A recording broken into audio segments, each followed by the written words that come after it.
नमस्कार दोस्तों, एक बार फिर से आपका स्वागत है मेरे चैनल में। दोस्तों, अभी आप मेरे हाथ में सिलोत पलादी चूर्ण देख रहे हैं, जिसका इस्तेमाल बहुत सारे रोगों को जड़ से ख़त्म करने में किया जाता है। आपको बता दूं कि ये दिव्य पतंजलि का है। आप किसी भी प्रोडक्ट को ले सकते हैं अपनी बीमारियों को ठीक करने के लिए। आज मैं उन बीमारियों के बारे में बात करूंगा जिन बीमारियों को सिलोत पलादी चूर्ण से आप पूर्ण रूप से ठीक कर सकते हैं। तो आपको उस बीमारी के लिए इसके किस तरह सेवन करना है, किस समय सेवन करना है और किसके साथ सेवन करना है, यह पूरा मैं अपने इस वीडियो में आपको बताऊंगा। इसलिए वीडियो को ध्यान से देखिएगा। वीडियो अच्छा लगे तो लाइक कर दीजिएगा। चलिए शुरू करते हैं। तो दोस्तों, सबसे पहली और सबसे बड़ी बात यह है कि यह सितोत्पलादी चूर्ण आखिर किस पदार्थ का बनता है, किस जड़ी बूटी का बनता है, किस आयुर्वेदिक औषधि का बनता है। तो चाहे पतंजलि कंपनी हो, बैद्यनाथ कंपनी हो या फिर डाबर कंपनी हो, कोई भी आयुर्वेदिक कंपनी हो, वह सितोत्पलादी चूर्ण जो बनाता है वह सिर्फ और सिर्फ अदरक से बनाता है। यदि आप अदरक को धूप में अच्छी तरह से सुखा दो तो वह ठस हो जाता है, यानी कि ठोस हो जाता है, कड़ा हो जाता है। उसके पश्चात यदि आप उसे पत्थर से, ओखले से, खलबट्टे से अच्छी तरह से कूटोगे ना, तो उसका पेस्ट नहीं बनता, सॉरी माफ कीजिए, पेस्ट नहीं बनता, पाउडर बन जाता है। और उसी पाउडर को हम लोग बोलते हैं सितोत्पलादी चूर्ण।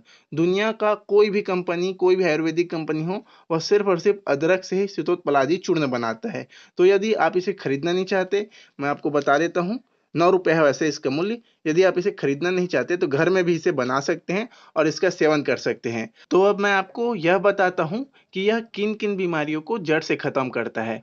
तो सबसे बड़ी बात यह है कि यह सिर्फ और सिर्फ चेस्ट की बीमारियों को खत्म करता है। यानी कि चेस्ट यानी कि छाती से संबंधी जो भी बीमारियां होती है, सिर्फ और सिर्फ उन्हीं बीमारियों को यह जड़ से खत्म करता है। इसका कोई काम नहीं है पाचन तंत्र को मजबूत करने में, लिवर को मजबूत करने में, फिर किडनी को मजबूत करने में।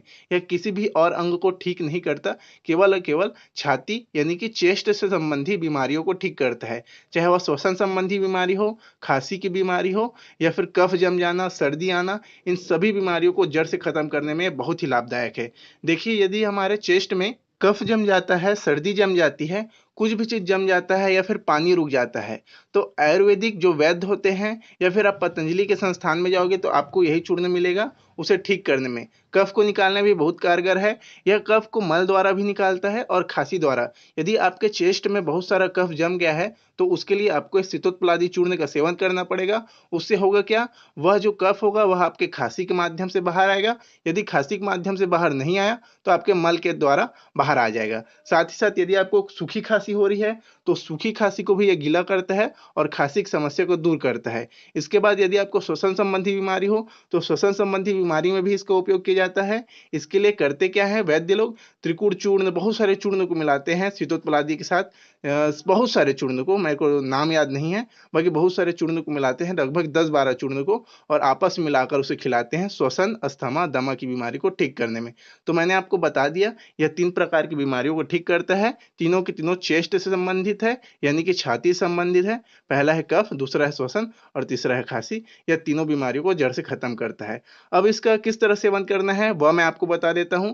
तो दोस्तों, आप इसे 2 तरीके से सेवन कर सकते हैं। पहला तरीका है गर्म पानी के साथ और दूसरा तरीका है शहद के साथ चाट कर। अब मैं आपको यह बताता हूं कि आपको किस मात्रा में और किस समय सेवन करना है। तो देखिए, मात्रा आपको लेना है, चम्मच को लेना है, चम्मच को उल्टा करना है और उल्टा करके निकालना है। मैंने और भी वीडियो में आपको बताया है कि किस तरह निकालना है उल्टा करके किसी भी चूर्ण को। उसके लिए आप वीडियो को लाइक करिए या फिर चैनल को सब्सक्राइब करके ढूंढ लीजिए उस वीडियो को, आपको वह वीडियो मिल जाएगा। उसके बाद आपको शहद डालना है, शहद में उसको घोलना है और फिर चाट लेना है, या फिर उसी उल्टे चम्मच से निकाले हुए चूर्ण को आपको मिक्स करना है गर्म पानी में, लगभग आधा गिलास, और आपको पी जाना है। आपको कब कब पीना है, हमेशा आपको खाली पेट में ही पीना है, 2 टाइम पीना है, लगभग नाश्ता करने से आधा से 1.5 घंटा, आधा से 45 मिनट पहले। ठीक है, ये प्रकार है इसके सेवन करने के। 2 टाइम आपको सेवन करना है। और मैं निश्चित रूप से बोल रहा हूं, यदि आपको अस्थमा, दमा, श्वास संबंधी बीमारी या फिर खांसी या फिर कफ की समस्या होगी तो वह जड़ से दूर होगी। अब अलविदा चाहता हूं। वीडियो कैसा लगा, अच्छा लगा तो प्लीज लाइक कर दीजिए, चैनल को सब्सक्राइब कर दीजिए, क्योंकि इसी तरह के वीडियो अक्सर मैं आपके लिए बनाता रहता हूं।